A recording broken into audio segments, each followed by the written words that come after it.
the world, help us for change, and let's rebuild America first. Our highways and bridges are falling apart. Who's blessed and who has been cursed? There's things to be done all over the world, but let's rebuild America first. Hello.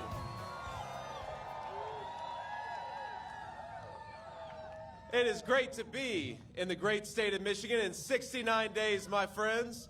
We're going to take this country back. We're going to elect Donald J. Trump, President of the United States, and it is going to start right here with the great people of Michigan.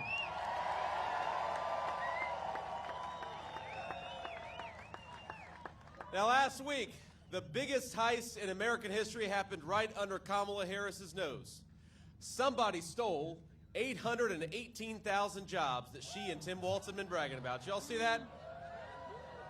Where'd they go? Now, you may not have heard this because our friends in the back, the media, doesn't like to talk about it, but what really happened is this. The Harris administration had to admit that more than a quarter of all the jobs that had supposedly been created last year were actually fake. They never existed. It was the biggest revision to the job numbers since the financial crisis back in 2008, 2009. In other words, what it means is they are cooking the books to hide how bad the economy really is under Kamala Harris. I promise you this, on November 5th, there is one job that is definitely going to vanish, and that is when we tell Kamala Harris, you are fired, and send her back to San Francisco.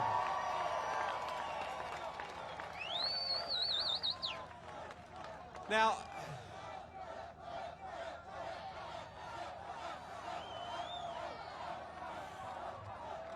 y'all are fired up, and it's hot out here. Kamala Harris, she needs a rock star to get a crowd like this. We just come out here because we're patriots and we want to save this country.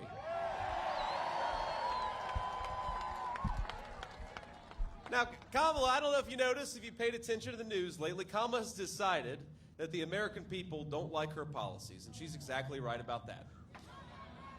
Just take one, immigration. Kamala Harris, remember, she suspended deportations on day one.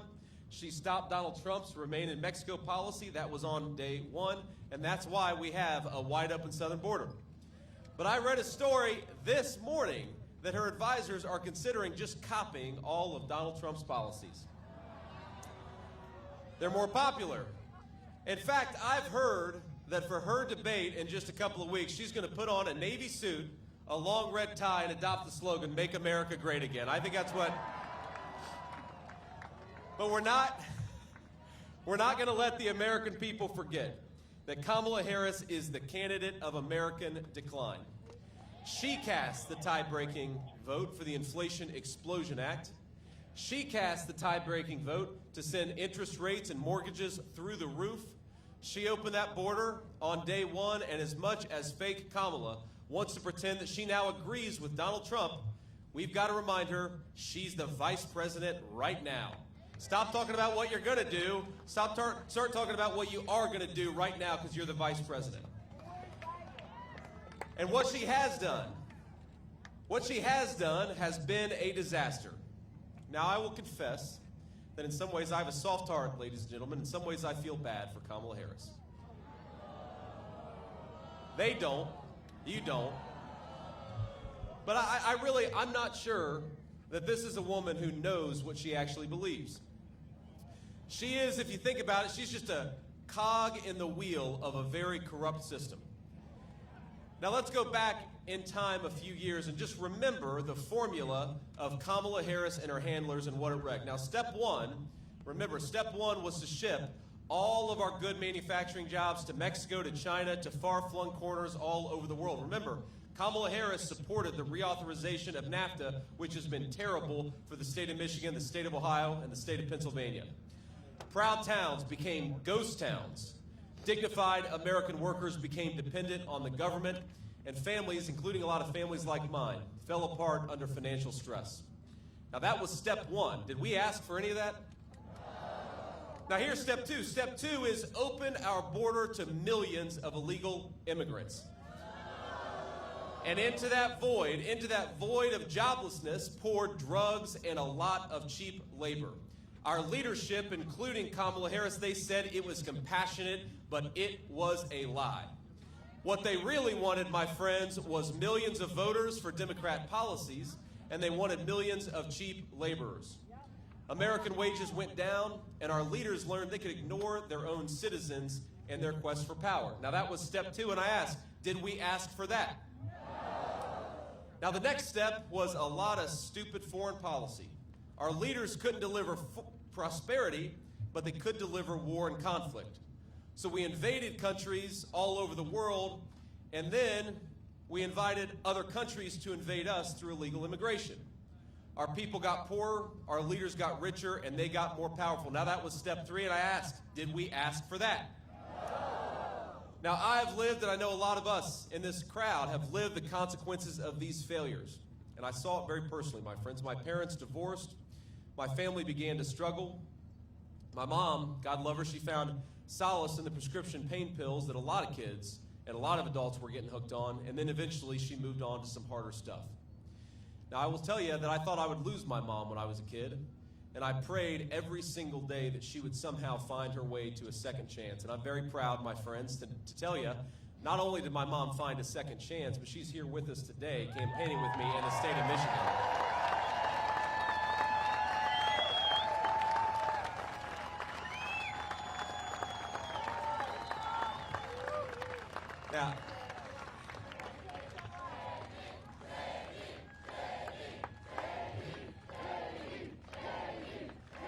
Now, she is, I will say, the best grandmother that my kids could ask for. They are 7, 4, and 2.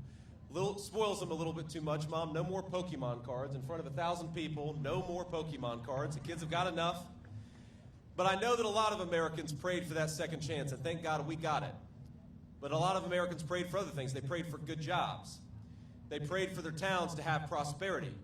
They prayed for their parents to overcome the scourge of addiction, and in 2016, a lot of those prayers were answered, my friends, weren't they? After a generation of Americans being ignored by their leaders, Americans spoke with a unified voice, and you know what they said? They said, no more bullshit, and they sent Donald J. Trump to the White House.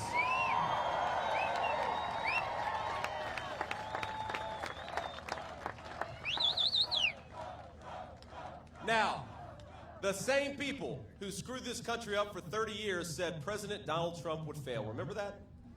And I remember I was myself, I didn't fully believe in the promises of Donald Trump. He persuaded me because he did such a good job. What happened next? Let's all remember. Gas was $2 a gallon. Housing was affordable for young and old alike. Wages were rising, and this word inflation, that's all people talk about now, it wasn't even an issue. We had broad prosperity for every American, rich and poor. Donald Trump stopped the stupid wars and stood up to the bad guys all over the world. He recognized what our failed leadership didn't, that weakness invites American boys and girls to wars that they shouldn't have to fight. American strength promotes peace, and we had a hell of a lot of peace when Donald J. Trump was the President of the United States.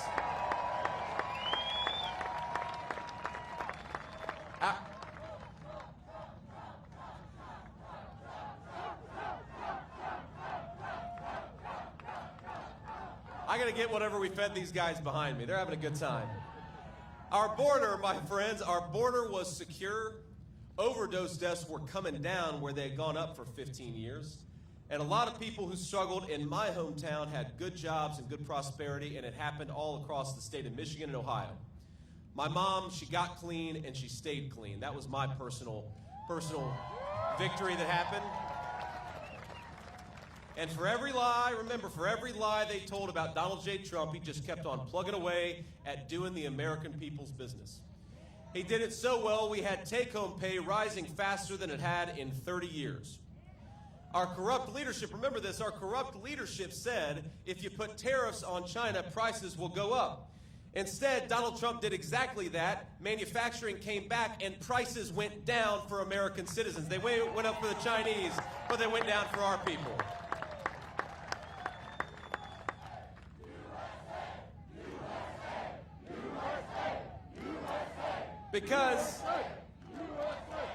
When you make your own stuff with the hands of American workers, the whole country prospers. We know that in Michigan better than anywhere.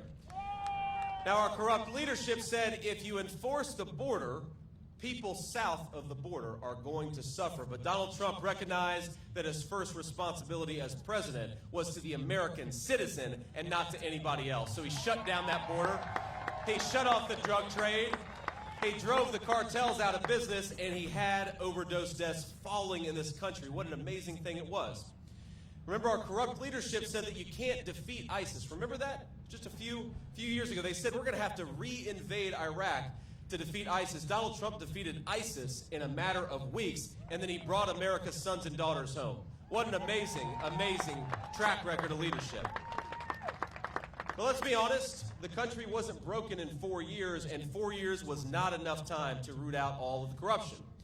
So while Americans were getting richer, a lot of bureaucrats and globalists were getting poorer. That was the story of Trump's term. So Kamala Harris, she and her corrupt handlers, they came up with a plan. Now, they couldn't beat Donald Trump in an honest debate, so they decided to engage in censorship. They were going to censor Donald Trump, and they were going to censor his supporters. Now, remember, back in 2020, they lied about Biden's corruption and covered up the fact that his family got rich by selling access to the United States government. And Kamala Harris was there for all of it. They lied about the Hunter Biden laptop and encouraged big tech to silence the story, and they did. They lied about COVID coming from a Chinese lab, and they censored anybody who disagreed. Kamala Harris even went on national TV and said Joe Biden was as sharp as a tack. Even he was clearly mentally incompetent to do the job, and so it's obvious what's been going on, right? Kamala Harris has been calling the shots. And by lying about his mental fitness for the job, she got what she always wanted, which was more power. And what was the result? On her watch, gas prices are up 50%. Housing costs have doubled. You talk to a young person today, young people cannot afford to buy a home in their own country. We're turning a generation of 20 and 30-year-olds into permanent debtors. Donald Trump and I believe young people ought to own a stake in their own country, be able to build a life and start a family. That's what we're fighting for. Grocery prices under Kamala Harris are up 21%, and I think that undercounts it. A record number of Americans are working multiple jobs. The housing market is as unaffordable as it has ever been. And the average new car costs nearly $50,000. Americans, this is heartbreaking. We now owe more than $1 trillion in credit card debt, a record high at a time when interest rates are going up and up. That's not all she did, my friends. She isn't just causing high prices, she is undoing the incredible work that Donald Trump did to rebuild American manufacturing. Now, we stand very close, of course, to the new Goshen factory, right? That's right. And remember, the tie-breaking vote that she cast to send inflation through the roof, remember that vote? That vote also made Chinese companies like Goshen eligible for millions of your taxpayer dollars. Now, the great Mike Rogers, who's running for Senate, has been a champion on this issue. Thank you, Mike, for doing what you do. There we go, stand up. But it's not just great, it's not just the really good ones like Mike Rogers. Even some of the folks in Obama's administration said that the Goshen factory plant is a threat to America's national security. Even Obama's leadership. But Kamala Harris not only wants to allow the Chinese Communist Party to build factories on American soil, she wants to pay them to do it with our tax money. Now, China has also, of course, stolen from Michigan car companies and unfairly subsidized its auto industry for years. That is the wreckage of what the Chinese have been doing. And now Democrats in this state, and including Kamala Harris, want to give them hundreds of millions of dollars to those same companies that have been undercutting Michigan auto workers. What a disaster, isn't it? Now, I know, like I said, we've got some great leadership, like Mike Rogers, who are helping us in this fight. We've also got Chairman Pete Hoekstra, who will help turn Michigan red. Where's Pete at?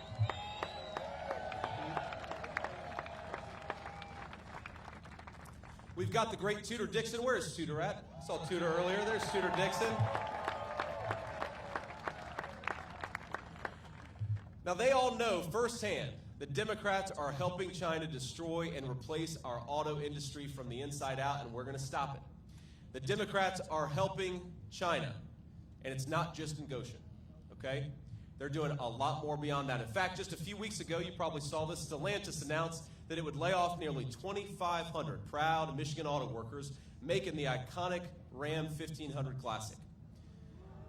Now that is the record of Kamala Harris shipping American jobs to China and paying them to do it with your tax dollars. And what did she talk about at her convention speech? I just saw that. Did you see Kamala's convention speech? Well, that was smart of you for not seeing it, but I'm in this business. I have to. Now, Kamala Harris said, "When we fight, we win." This is one of her favorite taglines. And I don't know if you saw it, but then Tim Walz stood up and shouted, "And even when we don't fight." That's what Tim Walz said. Now, he lies about everything, of course. He calls me weird, but then he lies about how his kids were conceived. Who does that? That's just the weirdest thing I've ever seen. He said he served in combat, but the closest Tim Walz ever came to combat is when he let rioters burn Minneapolis to the ground and did absolutely nothing to stop it. And I know we have got a lot of veterans out there. I served in the United States Marine Corps, and I did go to Iraq when my country asked me, and I'm proud of it. And I know a lot of veterans who take offense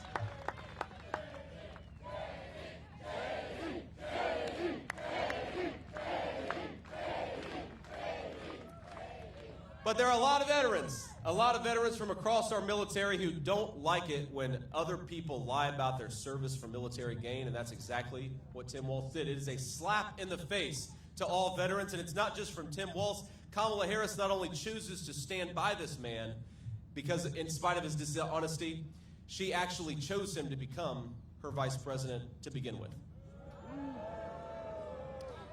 Now, while we're on the subject of their convention, she said something else at her convention. She said, and I don't know if you paid attention here, she said there are going to be extremely serious consequences for voting for Donald Trump. Now, Kamala, I've got two responses to that. First of all, that is not a very presidential thing to say. Is she the vice president or the vice principal, warning about very serious consequences, whining at people for telling a joke instead of trying to persuade them that she deserves to be their president? I'm sick of people like that. But second, it's the substance, because the extremely serious consequences, Kamala, have come from your leadership as Vice President of the United States. Americans can't afford groceries because of your leadership, Kamala. Young people can't afford homes because of the policies that you have enacted as Vice President. Now, the only serious consequence in November that I'm worried about is giving Kamala Harris a disastrous promotion. Let's say to Kamala Harris, "You are fired. We are not sending you to the Oval Office."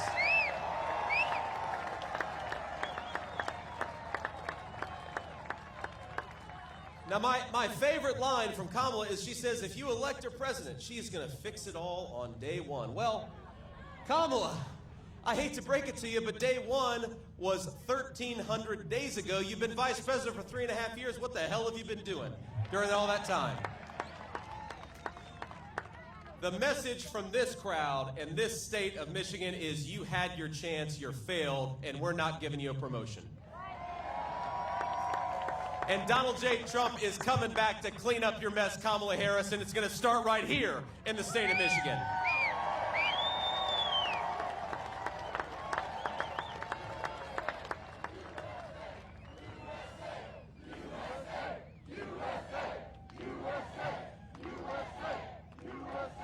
Now, Kamala Harris has run her entire campaign on the idea that she's joyful. But ask yourself, are you better off than you were 4 years ago? The only person in America who could possibly answer yes to that question is probably Kamala Harris herself. She went from getting no votes for president and having to drop out to getting no votes for president and becoming the Democrat nominee, all without lifting a finger. No wonder Kamala's joyful. Now, never mind the fact that Americans can't afford groceries. Kamala got her promotion. Never mind that our fellow citizens can't afford their rent because Kamala, she's having fun. And never mind that Kamala Harris is on the cusp of running us into World War III. Kamala will laugh all the way to the bank while her donors get rich, and we know it's not going to be her family sacrificing to pick up the mess. But I got to tell you, as much as I am frustrated with Kamala Harris, I am so hopeful about the future of our country. We have the most beautiful country in the entire world, don't we? I've been flying around the country, I've been driving around the country, and you get a new perspective running to be the next vice president that I'm so grateful for. We've got natural resources all across this country that are the envy of the world, my friends. We just need better leadership. It is that simple. Better leadership, that's all we need to fix this country. So here's what we're going to do, and we'll offer a little contrast. Kamala Harris wants to open the border. On day one, Donald Trump is going to close the southern border, and his message to every illegal immigrant is pack your bags because you're going home.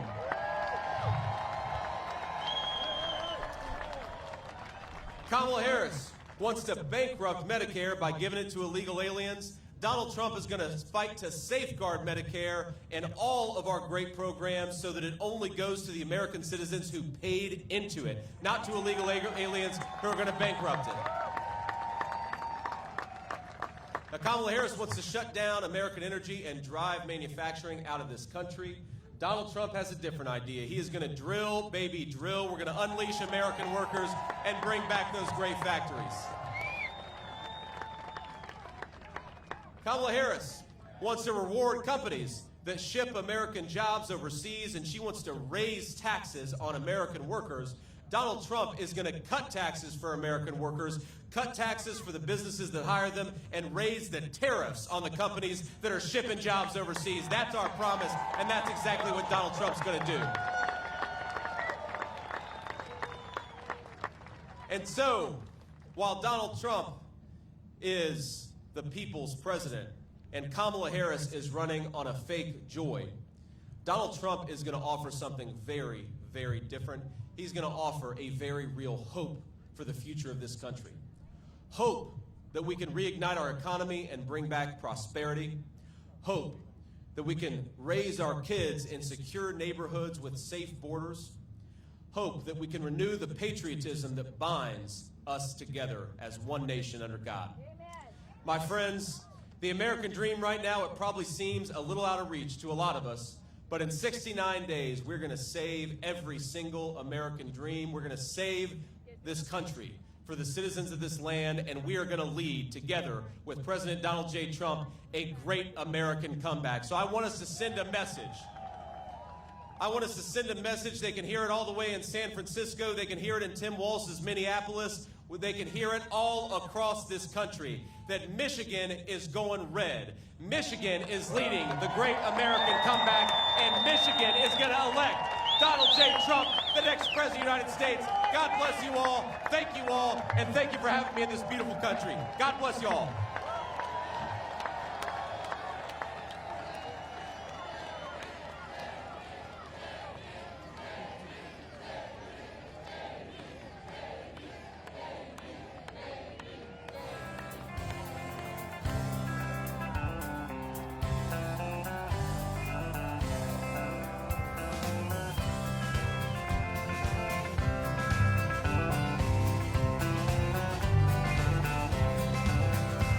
Why don't we liberate these United States? We're the ones who need it worst.